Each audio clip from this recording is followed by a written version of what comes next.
Welcome to episode 534 of the podcast. Before we begin, I'd like to apologize for the noise that you're going to hear in the background because today is another one of those out and about episodes, and I'm currently outside Magic Land. I think it's called Magic Land in Abuja. It's a family themed amusement park, not a bad place to hang out. And I'm sure, given that context, you can figure out why I happen to be making this recording outside of this venue. But rather than wait and get home for the most optimum recording conditions, I figured let me just whip out the phone and make this podcast episode here right quick because I don't want to get into the habit of skipping episodes because I couldn't find the best place to record. So bear with me. You're going to hear some people in the background. You're going to hear music over the speakers, and there might be the odd interruption every now and then, maybe with a car driving past. So, with that out of the way, welcome to episode 534 of the podcast. In previous episodes so far, we've spoken a lot about getting client referrals, and it just got me thinking that there's one thing that we haven't considered when doing client referrals, trying to pursue client referrals, or trying to sort out customer service issues, or just regular day-to-day client communications.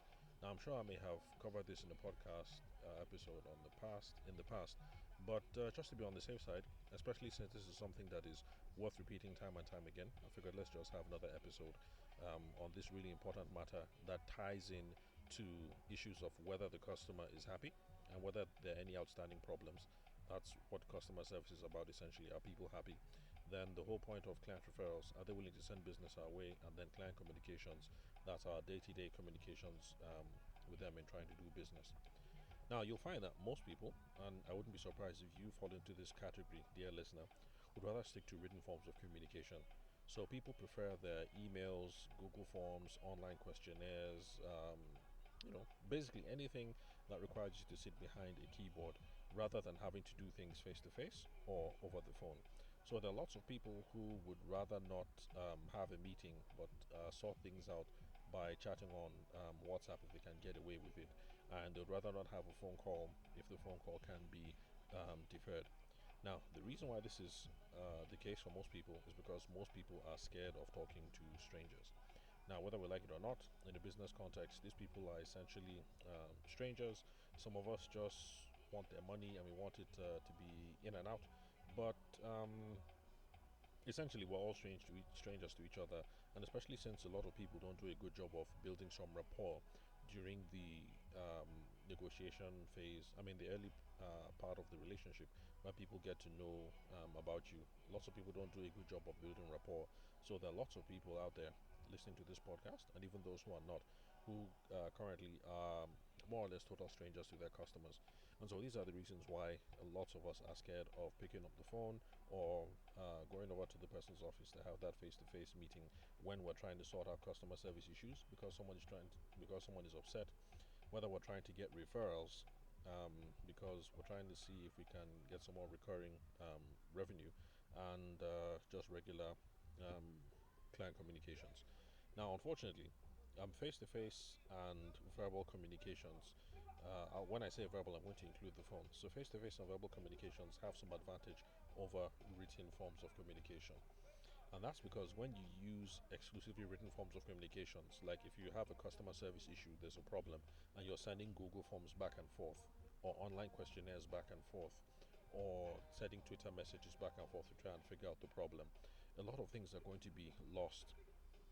A lot of non-verbal cues are going to be lost that could have helped convey some information on your part, or to be able to dig in and to be sure that you're getting to the core of the problem. That's on the customer's end. So for face-to-face communications, there's the whole thing of body language.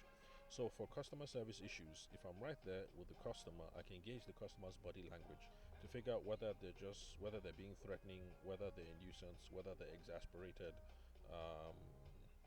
Let's see what else, or whether they're genuinely confused. These are cues that really help to make your own response much more measured and accurate in the situation.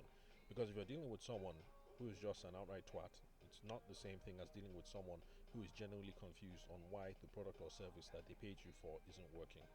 And if you're face to face, you'll be able to see this. Your tone, the way that you approach the problem, would also be measured in return. And if it was about pursuing client referrals, if you want them to refer business to you, if you're with them in person, you'll be able to gauge how enthusiastic they are, whether they're serious that they want to send clients your way, or maybe they're just giving you a filler response so that you get off the back and so that you stop hassling them for more business. So if you were face to face, you'd be able to see that they're enthusiastic, and you would know how adequately to follow up. And if they're just trying to brush you away, then being face to face, you'd be able to know that okay, maybe there's a problem that needs to be addressed or what have you. But the thing is, bottom line, without having these extra non-verbal cues, you're not going to know if you're doing a good job in your normal client communications, whether you're doing a good job with getting to the root of the problem in customer service issues, or whether you are making progress when asking for client referrals. So body language, that's on the face to face. And then over the phone, we don't have body language, of course, but we're able to pick out all kinds of nuance from how they sound over the phone, different kinds of subtlety that we get from the tone of their voice, the inflection that they use, and we're able to gather some other context as well that helps us out with our conversation.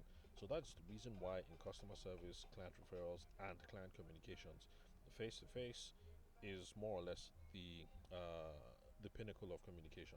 And that's why if you notice the big boys or the big girls, especially when they start playing at all those multi-million naira uh, when you're playing with really big figures, that's why I noticed that's why people like to do lots of things face to face. So for those of you who've been in the corporate space before, or if you've worked for someone else, it gets to a certain point where your oga, your boss, says, "Oh, you know what? I'm going to handle this one. Buy me a ticket. Let me fly down to Abuja. Let me have this meeting myself. Or let me go to Lagos. Let me go to Port Harcourt. Let me have this meeting myself." It's because the stakes are big, the stakes are huge, and the pinnacle of effective communication, in this case, for business anyway, is face to face. Next is going to be the phone because of the added advantage. And then down right at the bottom is going to be your written forms of communications. That's your Google Forms, your online questionnaires, your email, and what have you. I mean, just to make it concrete, let me repeat in case you guys didn't get the implications of what it is that I'm saying. When it comes to customer service issues, the highest form is face to face or over the phone.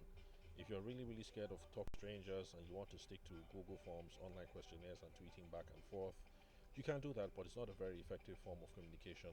And for those of you who have tried to resolve customer service disputes that way by tweeting back and forth, you know how things can get ugly.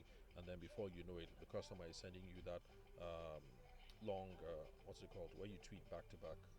I think it's called a thread. Yeah, so the customer is sending you that tweet thread of 11 threads, 11 threaded messages together, 11, 12, 13. I think I've seen 15, or was it 14? But that was not mine anyway. It was a friend of mine who had some issues, and that was the length of the thread. And by the time you guys get to that point where you guys are sending those massive missives back and forth, you are not really making progress. And so it's the same thing for client referrals as well. You can handle the whole thing over WhatsApp, but it's a lot more quicker if you just pick up the phone and have the conversation with the person that, hey, boss, thank you for doing business with us. I hope you liked XYZ. What did we do right? What could we have done better? Oh, fantastic. Okay, so since you're happy with the quality of service that we provided for you, do you know anyone else who also happens to be looking for XYZ? If you do, I would love if you could give me their contact details. We'll be happy to serve them just like we served you as well. That sort of conversation. You pick up the phone and 10 minutes, you're done. But if you are going to be pinging back and forth over WhatsApp, it's going to take a lot of time and might not be as efficient. Anyway, we're getting close to the 10-minute mark, so I think I'll just bring it to a close here. So, as it ties into our previous discussions on client referrals, remember that for client referrals, the protocol is that first of all, you want to be sure that we have no outstanding customer service issues. So when it comes to this customer service issues, please let's do either face to face or over the phone. Let's get that part of the deal wrapped up as quickly as possible. And then if you're scared of phone conversations, maybe the asking for the actual referral, you can stick to sending them Instagram messages or WhatsApp messages or whatever. But the pinnacle is face to face. After face to face is verbal, and then there are a couple of things in between. Text is at the bottom. Regarding video, the jury is still out whether it's better to have a WhatsApp voice call or whether it's better to have a WhatsApp video call. And the same thing with Skype and what have you. So should you have a Telegram audio call, or should you do a video session over Skype? So the jury is still out on that. And as we continue with all these things, especially now that we're in the Zoom era, Zoom. Okay, Skype is not big. Zoom, Microsoft, this Microsoft thing, Google Meet, and all those things. So, since we've been trying to figure out a lot of these things for business in the last 2 or 3 years because of COVID, um, after a while, we're going to get all the intel we need to figure out how effective those forms of communication are. So, with that, I'll bring it to a close. Thank you very much for listening to episode 534 of the podcast. Remember that you guys can ask me anything by sending me WhatsApp messages, Telegram, voice notes, or messages. And the number is 080 6466 2140. Again, the number is 080 6466 2140. And the country code is +234. Again, the country code for Nigeria is +234. I hope you guys have enjoyed the episode, and I hope that the music playing in the background hasn't been too much of a distraction. So, yeah, I'll catch you guys at the next episode.